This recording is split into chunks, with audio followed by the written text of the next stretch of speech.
Ito ang reading mo, Libra. Welcome back to our channel. Naway nasa maputi kayong kalagayan while watching the channel. This is a general reading. Kayo nang balang magpalit-palit ng situation nyo sa reading ko.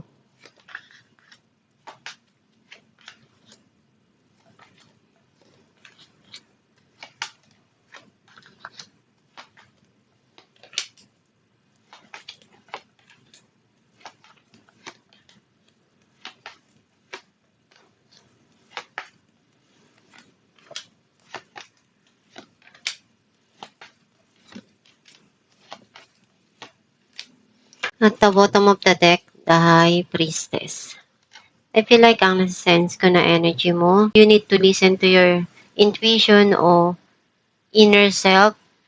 May mga idea dyan na binibigay sa'yo pero hindi mo pinapansin o pwedeng makatulong yung mga idea na yun sa mga nangyayari ngayon sa buhay mo. Ang mensahe ng card mo, at the back of your mind may mga kailangan kang desisyon na gawin dun sa sitwasyon o meron kang solusyon na naiisip dito na pwedeng makatulong dun sa mga nangyayari na sitwasyon sa buhay mo. Hindi ka pa handa na ibigay yung desisyon mo dahil magulo pa yung isipan mo o you feel undecided.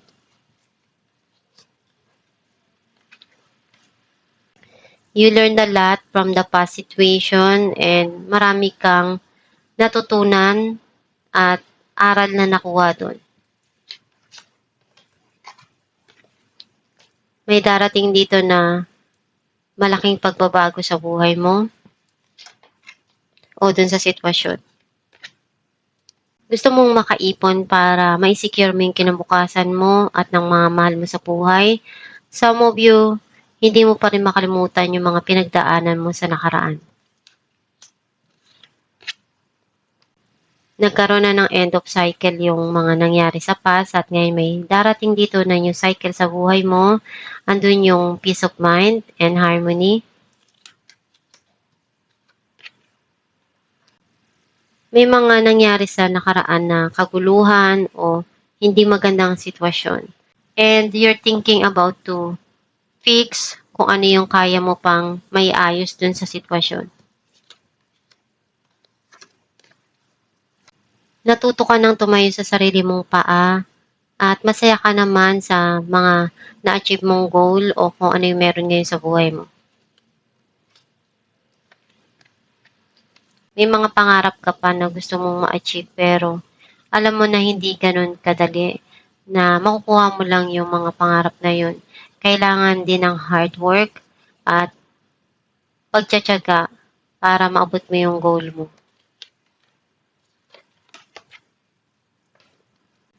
Kailangan mong balansehin yung mga ginagawa mo ngayon para hindi ka ma-exhausted. Nandun yung passion mo at unti-unti ka nang nag-heal sa mga nangyari sa nakaraan. There are times na you feel na nag-struggle ka dun sa situation o sa mga nangyayari. Some of you, nagkakaroon ng pagtatalo o hindi pagkakasundo dito dun sa relasyon. Clarify natin the moon. Ten of Swords and Four of Cups. Nagkaroon ng end yung situation dahil feeling mo binitray ka o binackstab ka ng isang tao sa buhay mo at hindi mo inaasahan yun. Andun yung regret mo sa mga nangyari na sitwasyon. Clarify natin ang Seven of Cups. Strength and Eight of Pentacles. Meron ka ditong desisyon na kailangan gawin pero magulo pa yung isipan mo. And masusolusyonan mo rin yan. Magkakaroon ka rin ng lakas ng loob na harapin ito. Clarify natin ang The Chariot.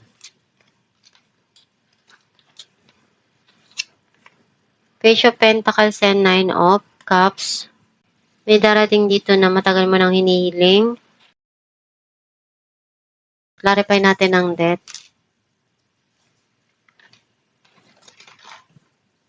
Eight of Cups and the Tower. You want to forget everything na nangyari sa nakaraan at magsimula uli sa buhay. Clarify natin ang Four of Pentacles, Five of Pentacles, and Ace of Swords. Meron kong mga bagong idea dito na makakatulong sa financial mo. Some of you, meron ditong darating na communication na matagal mo nang minamanifest. Clarify natin ang Wheel of Fortune. Nine of Swords and Two of Wands. Isa sa nagbibigay sa'yo ng kalungkutan o stress, yung mga pangarap mo na gusto mong maabot sa buhay. And hindi naman ganun kadali na ma-achieve mo agad kung ano yung gusto mo mangyari. Basta magtiwala ka lang sa Diyos. Darating din yung panahon na makukuha mo rin kung ano yung gusto mo. Clarify natin ang Five of Swords, Ace of Cups, and Nine of Pentacles. Magkakaroon dito ng pagbabago sa relasyon at sa financial. Clarify natin ang Nine of Pentacles, the Hermit, and Death. Naaalala mo yung mga nangyari sa nakaraan. And malaki yung naging impact nun sa buhay mo. At alam mo na malaki rin yung nagbago sa buhay mo at nakatulong yung mga pinagdaanan mo na yun para sa kung ano man yung meron ka ngayon. Clarify natin ang Page of Cups, Eight of Wands, and Knight of Swords. May darating dito na pag-uusap at magpapakita ng pagmamahal itong tao na to. Or may darating dito na mensahe through chat, text, or email. Clarify natin ang Two of Pentacles, King of Swords, and Two of Pentacles. Right now, urong-sulong ka sa mga desisyon mo. Hindi ka pa handa. Clarify natin ang Queen of Wands, Eight of Pentacles, and Strength. May mga pinagdadaanan ka man sa buhay pero hindi mo alintana yun. Basta ginagawa mo lahat ng kaya mo para maabot yung mga pangarap mo. Clarify natin ang Five of Wands, Seven of Wands, and Seven of Wands. Hindi ka pa rin papatalo sa mga nangyayari ngayon sa buhay mo. Kung ano yung sa tingin mo tama para sa'yo, ipaglalaban mo yun. At hindi mo susukuan yung mga pangarap mo. Alamin natin kung ano mensahe para sa'yo.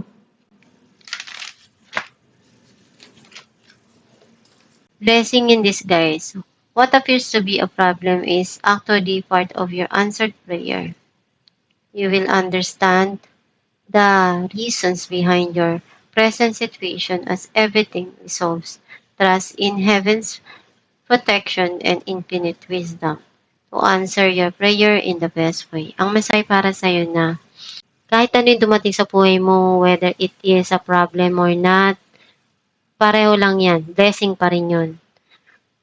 Kahit na sabihin mong napakahirap o napakabigat ng mga pinagdadaanan mo, alam mo sa sarili mo na lahat ng mga nangyayari ngayon sa buhay mo may kasagutan dyan at mayroong solusyon.